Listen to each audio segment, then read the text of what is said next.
guys, I'm gonna make a fruit salad. It's a fresh fruit salad. It's not that one who's came from the can, but this one is fresh. I'm using 3 types of fruits, guys. Banana, mango, banana, and avocado. So let's do it. Ikakat lang po natin siya, guys, ng ganito lang kalalaki. Tapos isa-set aside muna natin siya. Ganyan lang po siya kalaki.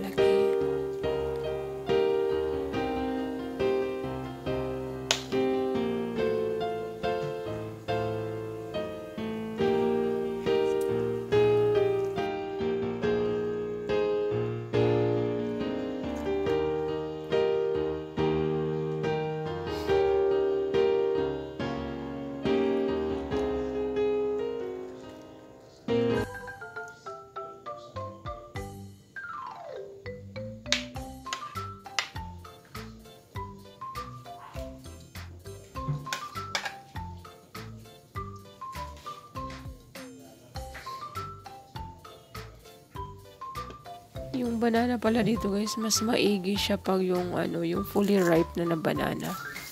Kasi pag ito kasi hindi pa masyadong hinog eh.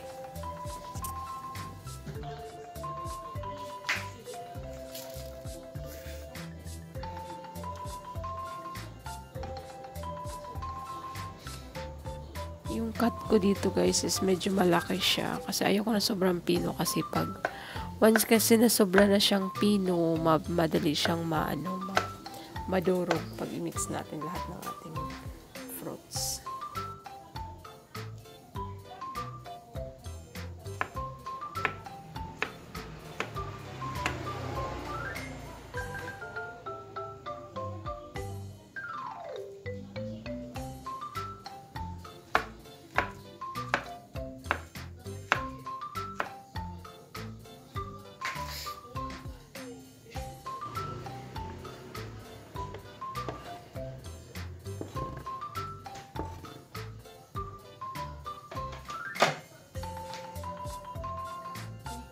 Ready na po yung ating fruits, guys. Set aside muna natin.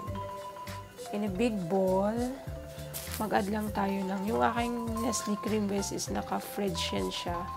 So, siya, yung chilled. And then, hindi na siya talaga puno na isang box. Yung isang box, 220 ml ata yan, o 250 ml. Ayan.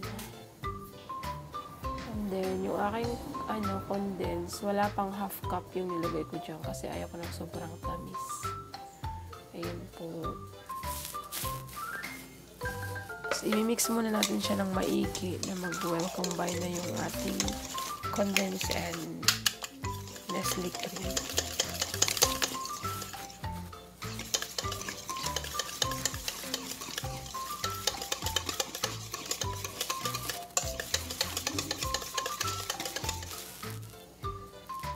Actually, nag-crave lang talaga ako nito, guys, kasi when I went to Tandal, my cousin gave me some, but hindi ko siya nadala kasi frozen. Naka-frozen yun siya, tapos nag-bus lang ako, kaya hindi ko siya nadala. Binigay ko yun din sa parents ko din sa Tawi. So, ayan, pagdating dito, naisip ko yun kasi parang ang sarap na nakita ko sa Tupperware. Kaya, ayan, nagawa si Inday.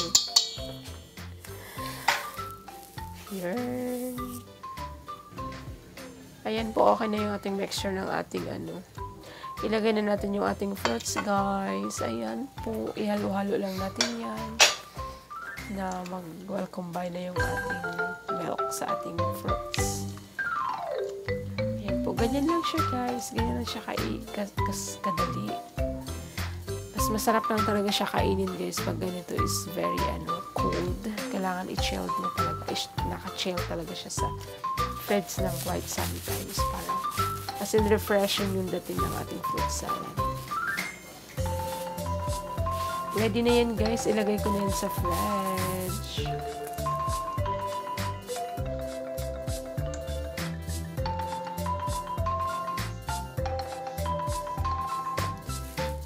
Promise, hindi talaga siya matamis. Tapos, ang gusto ko dyan, guys, yung creaminess lang ng ating Nestle cream.